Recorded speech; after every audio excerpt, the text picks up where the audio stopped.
Dear friends, welcome to this week's virtual drasha. This week we have the incredible privilege of Parshas Devorim, begin Chumash Devorim. And generally, when we begin a new Chumash, there's a certain feeling of excitement, of optimism. And the truth is, there is. With Devorim, we know that the year is coming to a close. Emirat Hashem, Elul is before us. Yamim Noraim are rapidly approaching. Emirat Hashem, Simchas Torah, we will celebrate the beautiful culmination and completion of the Torah. But Chumash Devorim also comes with a profound heaviness. Of course, on one hand, Parshas Devorim is always read on Shabbos Chazon, the Shabbos right before Tisha B'Av. But I think on an even deeper level, something that even defines certain calendrical realities or connections, which is Chumash Devorim is Moshe Rabbeinu's last moments with Klal Yisrael. And one feels the urgency throughout this entire Sefer. Moshe Rabbeinu knows that he is not going to shepherd his beloved flock into this next chapter of their national destiny. And so there's an urgency to tell them whatever he can in the short amount of time that they have together. There's an urgency to try to convey to them all the necessary life lessons that they're going to need at some time in the future. Yet Moshe Rabbeinu will not be there physically to whisper it into their ear. So now he has to whisper it into their heart, into their soul, with the hope that they'll retain it with them as they go forward. And the parsha begins in a very almost raw way. These are the words that Moshe Rabbeinu went ahead and said to Klal Yisrael. Rashi HaKadosh already points out that these are the things, these are divrei tochachos, this is rebuke. This is rebuke. Chumash Devarim begins with Moshe Rabbeinu pointing out all of the times over the last 40 years that we went wrong.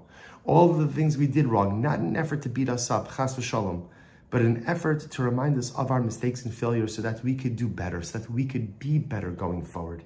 And in this vein, Moshe Rabbeinu says, this is in Parak Aleph, Pasuk Yud Beis, chapter 1, verse 12, Eicha esala vadi tarchachem u'ma'asa'achem v'rivchem. And the custom is often many communities to read this pasuk in the haunting tune of Eicha. Eicha esala vadi tarchachem u'ma'asa'achem v'rivchem. Moshe Rabbeinu says, how can I handle by myself? Tarchachem literally means tarchem, like tircha, the burden. Masa'achem, the load. Rivchem, all of your fighting. And it's such an overwhelming moment. Sometimes a person could give rebuke, and rebuke can be given in anger. And sometimes a person can give rebuke, and you wonder if the person who's giving the rebuke loves the people he is rebuking. And sometimes rebuke is given with such a pure heart that through the stinging words you feel the love. And you feel Moshe Rabbeinu is saying to us, like, Chevra, what are you doing to each other? Why? Eicha esala vadi. I'm Moshe Rabbeinu. I'm the man who went up on the mountain 40 days, 40 nights. Lechem lo achalti mayim lo shasisi. I didn't eat bread. I didn't drink water. I was more malach than man, more angel than man. I could handle a lot of stuff. I faced down Pharaoh. I faced down Amalek. I faced down Sichon and Og. I did all of these things. And yet, none of that compared to the difficulties I've had in facing the challenges of the Jewish people. How can I go ahead and carry by myself? Tarchachem u'masachem v'rivchem. The tircha, the burdens, the load, and the fighting. Here, Moshe Rabbeinu is referring, unfortunately, to the negative interpersonal conduct of Am Yisrael. And the great tzaddik, the Imrei Noam, has a beautiful interpretation of this pasuk. And he says, he puts as often the Hasidic masters are able to do, he puts the punctuation a little bit differently. He says the way he reads it is, remember, the pasuk reads, Eicha esala vadi tarchachem u'masachem v'rivchem. Right? Now, it's a question. How can I hold by myself all of your burdens, all of the fighting, all the difficulty, all the machlokes? The Rabbi of Jigov says, no, that's not how to read it. Eicha esala vadi. I'm going to read to you the words of the Rabbi. He says as follows: Moshe Rabbeinu amar lem libnei Yisrael, Mashe taloi be'esek hachurban v'agula, anochi levadi se'esazos. Eicha refers to the destruction of the Beis HaMikdash, right? Like we say, Eicha yashva badat, like we'll read on Tisha B'Av. So Kadosh Baruch Hu says to us, Eicha esa levadi. When it comes to matters of Eicha, when it comes to the destruction of the Beis HaMikdash, to the rebuilding of the Beis HaMikdash, to Mashiach, to Geula, to fixing all of the global problems that mankind and Klal Yisrael faces, Eicha, all that Eicha stuff, Esa levadi. God says, I'll handle that. I can handle that. The only thing I ask you, Klal Yisrael, to handle is tarchachem umasachem v'rivchem. Take care of each other. Take care of each other. Leave the running of the world to me. Leave the Eicha matters to me. Leave the rebuilding of the Beis HaMikdash. Leave peace in Eretz Yisrael.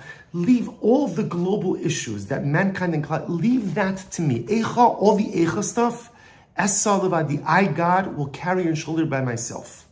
But all I ask of you, Mashatalui, V'alechem eni mutal, el letakin es hariv hamachlokes v'sinas chinam shabachem.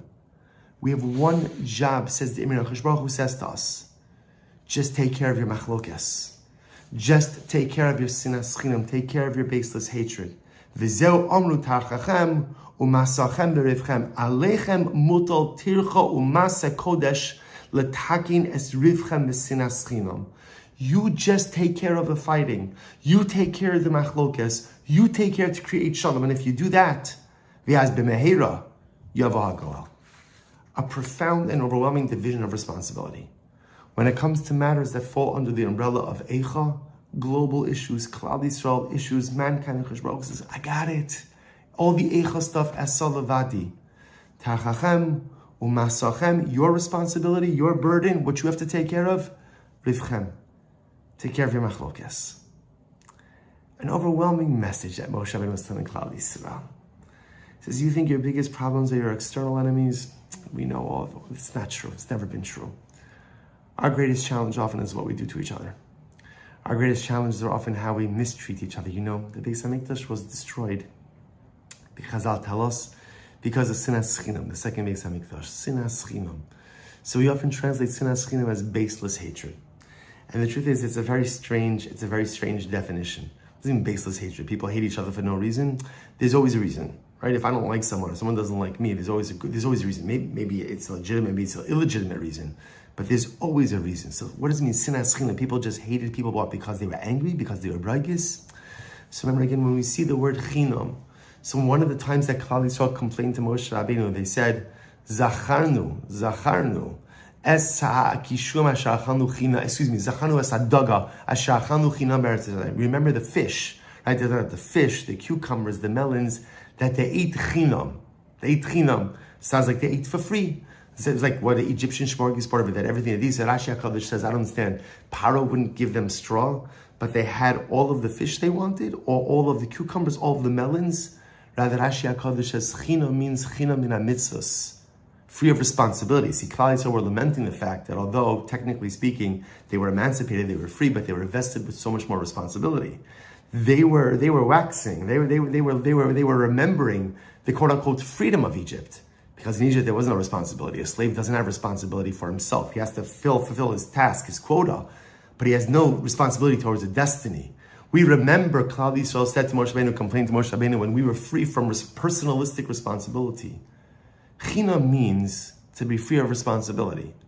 Sinas chinam means that I'm in a state of machlokes.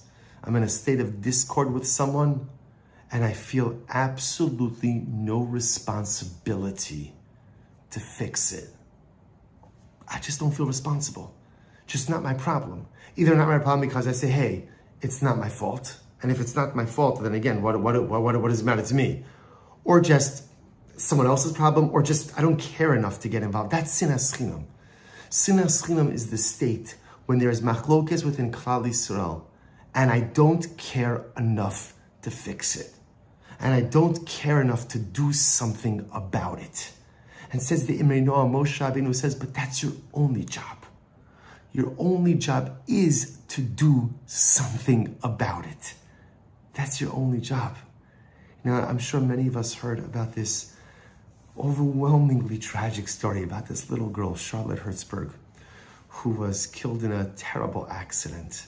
And this beautiful initiative called Shalom for Charlotte, where it turns out that it was the very close friend of Charlotte's father who Rahman al-Islam was driving the vehicle that accidentally, inadvertently killed this precious little girl. And how this mishpacha and this community turned an overwhelming and dramatic tragedy into a call to responsibility. And please, if you haven't signed up for the pledge, sign up for the pledge. It's just beautiful. The whole initiative is take responsibility to make shalom. Take the first step. I bet I don't have to. I wasn't the one who did it, so what? We so often speak about that life is not about being right, but it's about being happy. And sometimes beautiful and profound happiness comes when we just choose to take responsibility. You see, we often focus on so many of the things that we don't control, and we spend so much effort on the things that we don't control. And we totally neglect the things we do control.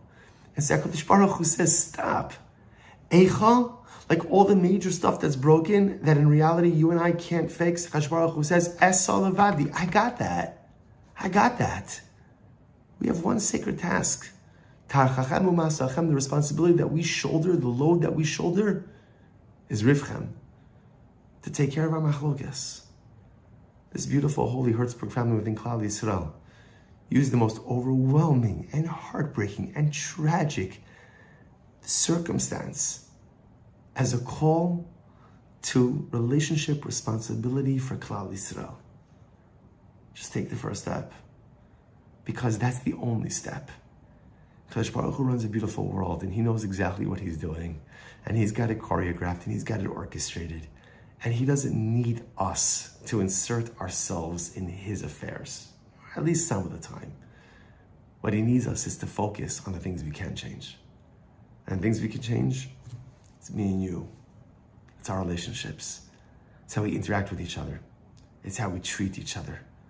Sinas Chinam destroyed the Beis HaMikdash. Machlokes, see, dear friends, it's important to understand. Machlokes is part of the human condition. There's always going to be discord. There's always going to be fighting. I guarantee when Mashiach comes, there's going to be fighting, right? In the Beis HaMikdash, in the third Beis HaMikdash, I can imagine. It's going to be Mincha Mariv, who gets up? Is it going to be Nusach Ashkenaz, Nusach Sfard? Is it going to be the Shliach Tzibur has to wear a jacket, has to wear a gartel, has to wear a kippah sugashu, wear sandals? I have no doubt there's going to be Machlokes. Klal Yisrael without Machlokes, there's no such thing. There's no such thing. Sinas Chinam is when there's Machlokes and I feel no achrayus to try to straighten it out. That's what destroys temples. That's what destroys lives. That's what destroys nations. Dear friends, it's Chumash Devorim. It's Shabbos Chazon. It's the 9 days. It's but a few days away from Tisha B'Av. And we all too often resign ourselves to the fact that because we've been mourning for almost 2,000 years, that we have to mourn this year also. It doesn't have to be that way. Anything and everything can change. Anything and everything will change. But nothing changes by itself. Things only change when we find the courage to change them. We've lost so much because we haven't exercised the sacred responsibility and ability to change the interpersonal dynamics within our people. Because we've been suffering from sinas chinam, not from machlokes, but from an unwillingness to fix the machlokes for thousands of years. Let's turn it around. We all have machlokes in our life. We all have discord in our life. We all have frayed or broken relationships in our lives. And some things you can fix, some things you can't fix, but you could always try.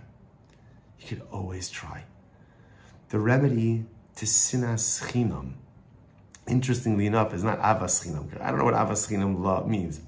Just love without boundaries, love it. I don't know. The antidote to sinas chinam, the answer to sinas chinam, is take responsibility to fix the machlokes in your life.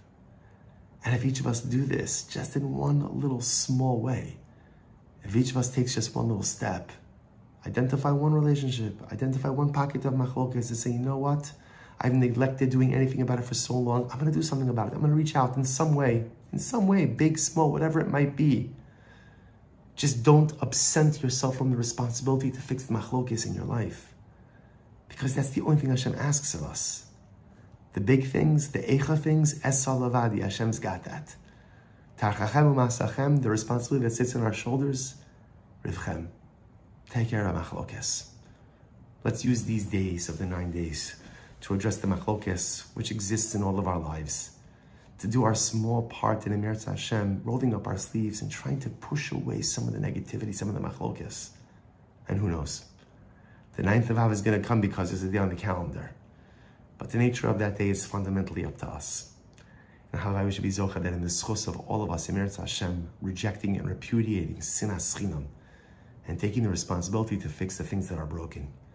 Maybe zocha Eretz Hashem to celebrate the 9th of Av together in Yerushalayim Kodesh, with the rebuilt third Beis Hamikdash, with the Melech HaMashiach at our helm. Rabbi Amen.